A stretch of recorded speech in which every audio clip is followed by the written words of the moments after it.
suggesting potentially giving money to Americans based on what DOGE is finding. Do you have any thoughts on that? I love it. A 20% dividend, so to speak, for the money that we're saving by going after the waste and fraud and abuse and all of the other things that are happening. I think it's a great idea. How much money do you think Could be a lot. I mean, if it's 20%, we'd give back a lot of money to the taxpayer. And also it'd give an incentive for the taxpayer to go out and report things to us where we can save money. Trump also speaking on the wasteful spending and alleged widespread fraud DOGE has found. Listen to this. We're also finding tremendous abuse, waste, and fraud in Social Security. Social Security is what's happening there is going to be one of the great potential scandals in history. On the program, there are over 4.7 million Social Security numbers from people from 100 years old to 109. Think of that. Now, over 100, there aren't a lot of people that make it. Hopefully, most of the people in this room will make it. In an exclusive interview with Sean Hannity, Elon Musk explaining the importance of his cost-cutting actions at DOGE. I really want to emphasize to people that this is a very important point. If we don't solve the deficit, there won't be money for medical care. There won't be money for Social Security. We either solve the deficit, or all we'll be doing is paying debt. It's got to be solved, or there's no medical care, there's no Social Security, there's no nothing. That's got to be solved. It's not optional. America will go bankrupt if this is not done. That's why I'm here. It's important for people to understand he's doing a big job. He's doing a very thankless job. It's really a thankless job. But he's helping us to save our country. Our country was in serious trouble. And I had to get the best guy. Hello, ladies and gentlemen. I hope you're all having a great and wonderful day. Well, what we are here, we're going to be going a slight brief back take or what have you with the dividend refund or giving back 5K in refunds. Now, I have already said that this is probably not going to happen, but it looks like it is, guys. It looks like it actually is going to happen. Trump has confirmed this was going to happen, and it really depends on how it's executed, but it looks good. Now, we're going to be talking about the exact thing of what's going on here, of what their plan was with all this. So, as you can see, this is what James Fishback has to say with this, the whole thing, right? Here's how President Trump's DOGE dividend works. DOGE is targeting $2 trillion in total savings. Take 20% of DOGE's total savings, $400 billion, and return it to the 79 million U.S. households that will be net payers of federal income tax in CY 2025 as a tax refund check called the DOGE dividend.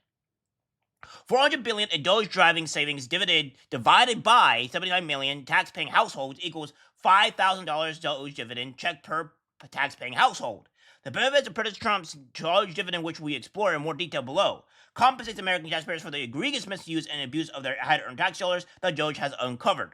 So that's essentially what this is, all right? And I think this is going to be a better idea of what you guys understand and for me to kind of show on what Trump has planned for this. So without further ado, here you go. Taxpayers billions and billions of dollars every single day. And there's even under consideration a new concept where we give 20% of the DOGE savings to American citizens and 20% goes to paying down debt because the numbers are incredible, Elon. So many billions of dollars, billions, hundreds of billions, and we're thinking about giving 20% back to the American citizens and 20% down to pay back debt and pay down debt, which is, if you look at value, if it were a real estate balance sheet, the debt is tiny, but we still want to pay it down. Doesn't matter. And we don't look at it as a piece of real estate. It's America. We're going to get it down through intelligence, hard work, and as Elon said, a word called caring. You have to care. By doing this, Americans will tell us where there's waste. They'll be reporting it themselves. They participate in the process of saving money. So many of the men and women in this room, as an example, they pay tremendous amounts of taxes. And here are just a few examples of where your money was going before I came along. These are just some of the, just taken at random. Oh, there are much worse examples than this. I was just looking at them before the speech, and I can tell you they were much worse. And there are some that are horrible, but I don't want to really say them because they're very, very embarrassing to people. Very, very embarrassing. Yeah, so I agree with a lot of this. However, I still have concerns. I think if you are going to be giving people money, it should be non-printed money, right? And hopefully that is the case. And if that is the case and the money is already there, then there's not really much of an issue. But of course, we have James Fishborn kind of just explaining on how this is actually going to work and explaining it. So without further ado, my friends, let's let the man that brought this suggestion talk about it. Here he is. Could you have ever imagined, when you first suggested this idea, that you would be here with me discussing why President Trump is saying that this is now definitely going to happen? Well, Chris, good evening. It is a humbling and honoring day to have the president's endorsement on this idea. I'm appreciative of the credit, but I got to tell you the truth. The credit goes to President Trump. DOGE, this savings would not be possible without his leadership. We put it to paper, but President Trump is going to be the one to execute it, and he deserves the credit for it. So, James, Bill O'Reilly doesn't want the check. I want the check. I'll take his check, too. I don't know how it works. But here's the thing.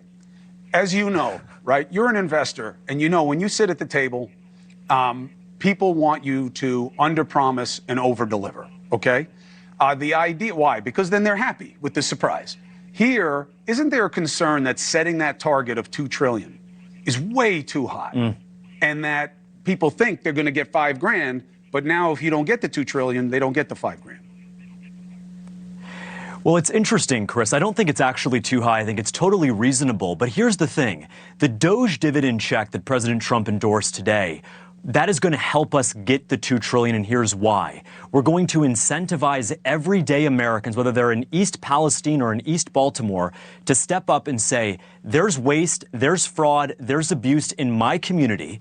Report it to DOGE. Why? Because the more money the DOGE saves, the bigger the DOGE dividend check is. Chris, look at how successful DOGE has been under Trump's leadership, with just Elon Musk and a dozen engineers eating Chick-fil-A and drinking Red Bull, sleeping in the office. Now imagine deputizing 100 million Americans to be the eyes and ears on the ground. When I was growing up, I took my grandfather, a World War II vet, to the VA for his checkups. And I got to tell you, I saw waste, I saw fraud, I saw abuse. I didn't have DOGE to report it to, and I didn't have an incentive to report it. That's not the case with the DOGE dividend. Every American can step up, report fraud and abuse to DOGE directly via X, and we'll see the savings go up, hit $2 trillion, and we'll see the checks dispersed next summer. And absolutely, President Trump's name and signature should be on it, because this would not have been possible without his leadership. So yeah, I am more in favor of this as I go through things and as I learn, and I think this is a good idea. Now,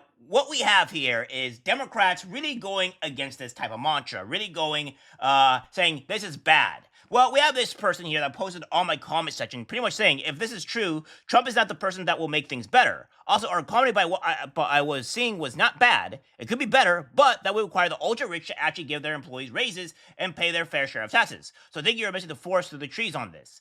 What this person doesn't seem to understand is that he's wrong, because obviously that is not true. Now, what we have here is this right here is that a fair share is, of course, subjective, but a new Treasury study provides data showing that the rich not only pay more than the middle class, they pay more than 1/3 of their annual income in federal taxes and more than 45% when state and local taxes are included. So this guy is an idiot, and he doesn't know what he's talking about. Now, we're going to go to Jasmine Crockett, the person that he most likely agrees and subs up to because she's a Democrat, and she says here that you can't, that giving people $5,000 is not going to do anything for you. Yes, she actually said this. President Trump says he likes the idea of giving some of the savings from DOGE back to Americans as kind of a dividend. Would you support that? Listen, he's just telling a lie. He's not the one that had anything to do with the $1,200 refunds that people had during the midst of COVID that was done by a Democratic House and Democratic Senate. Right now, what they're going to do is say, hey, we want to give you a refund, but Congress won't let us, because they already know that there's just no money for that. The only reason that those refunds came before was because we were living in different times. This was a time in which hopefully we won't ever go through again. We had a once in a lifetime pandemic. The bad part is that I don't know if this once in a lifetime, because we know that Ebola, unfortunately, was detected right here in New York here recently. And if we continue down this road of getting rid of scientists or deciding that we don't want to rely on experts as it relates to what they're telling us to do, or we don't want to deal with vaccines and medicine in this country, then we may be facing not only our next pandemic, but our next 2, 3, or 4 pandemics because of their incompetence. So no, we are not in the business of giving out money. And honestly, I don't know what $5,000 will do for you. She literally just said, I don't know what $5,000 would do for you. This is the crux and the intelligence of the Democratic Party. They're so out of touch, they're so insane that they don't even realize on how dumb that they are. Okay, listen, you probably are getting hundreds of thousands, probably millions of dollars off of your actual income, right? The people that are in the higher 1% or lower than 1% of people are not going to understand how much $5,000 is. $5,000 is a massive change for me, all my friends, and anybody else. That can pay off somebody's debt, that can pay somebody, that can be a down payment for certain things, that can pay off for a lot of stuff. That's $5,000. That could be people's 2 or 3 people's rent, all right? That's what that could be. That's $5,000. And you're saying that's not much to you. Well, apparently she thinks that it's all fine and dandy to give to give black people reparations and handouts, but giving the American people $5,000 is a problem. Take a look. Past week I saw, I don't remember which celebrity, but it was actually a celebrity, and I was like, I don't know that that's not necessarily a bad idea, but I'd have to think through it a lot. One of the things that they propose is black folk not have to pay taxes for a certain amount of time, because then again, that puts money back in your pocket, but at the same time, it may not be as objectionable to some people about actually giving out dollars. But obviously then you start dealing with the different tax brackets and things like that. And that's one of the reasons that, you know, we argue the reparations make sense, because so many black folk, not only do you owe for the labor that was stolen and killed and all the other things, right? But the fact is, like, we end up being so far behind, right? And so it's like, how do you bring forth people? Exactly. And so it's like, if you do the no tax thing for people that are already, say, struggling and aren't really paying taxes in the first place, it doesn't really exactly. They may want those checks like they got exactly. Yeah, this is the insanity here. And I cannot believe it. Like, oh yeah, we can give black people handouts, we give black people reparations, give them money, but, you know, any other Americans, you know, the white people, that's we can't do that. That's a problem. So we're going to go explaining exactly on how this is a bit of a difference compared to what normally is going on here, right? So what we have here, if for difference between the government borrowing money and printing money. First, we're going to explain printing money. So printing money causes inflation because it increases the money supply in circulation, which leads to higher demand for goods and services, while the supply of those goods remains relatively the same, ultimately forcing prices to rise as people compete to buy the limited available products with more money. Essentially, too much money chasing too few goods creates inflation. Increased money supply. When a government prints more money, it essentially puts more currency into circulation within the economy. Demand for goods increases. With more money available, people have more purchasing power, leading to increased demand for goods and services. Now, the example is, imagine an economy with 100 apples and $100 in circulation. If the government imprints another $100, there's now $200 chasing the same 100 apples, likely cause the price of apple to increase. So that is printing money. What's going on here is that we're not printing money. We're giving money that is already in the circulation of our government, that's already there, and giving it to the American people to go pay for other things, therefore not hurting the economy as bad. And then we have this here, that governments can choose to borrow or print money, and both options have risk. So the borrowing money incurs interest costs, which can add up over time. Credit taking on debt, it can damage your credit if you can't meet your monthly obligations, and then the default, there's risk of defaulting on loans. Now, here's the printing money part. The printing money, printing too much money can lead to inflation, which can make the country's currency worthless. Devaluation. As more money is printed, the value of each currency unit decreases. Then the national debt. Printing money to pay off the national debt can make it harder for the government to sell bonds to finance the debt. So this is the difference here.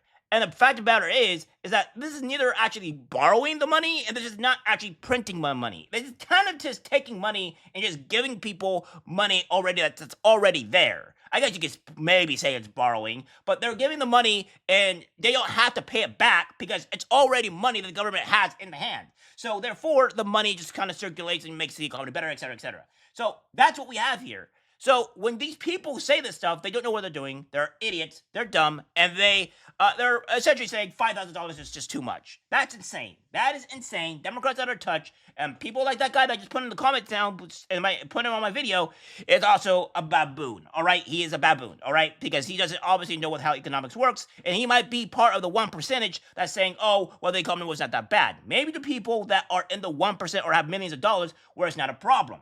Whereas the people that do not have that kind of money, everything is an issue, right? Everything is an issue. And then on top of that, when he talks about, oh, well, it's like governments have to pay their fair share or they not have to increase it. Well, guess what happened? When California increased their fast food restaurants to have to pay $20, 10,000 jobs were lost. They had to cut 10,000 jobs because they increased the money. So obviously, they increased the minimum wage. So obviously, that's not the solution. This guy's a clown. He doesn't know what he's talking about. And it shows that he doesn't know what he's talking about. So maybe lay off the actual intelligence of the economy here, of what you're doing, of economics. I'm not a fancy person. I don't know too much about it. But even I'm going out and showing you on how this is operating, how this works. And you apparently don't. All right, guys, that's it for the video. Let's guys share. As always, take care, my friends. Burn down the city, scream at the top of your lungs till you're dizzy. You can cancel everything and everybody in it, but it's not your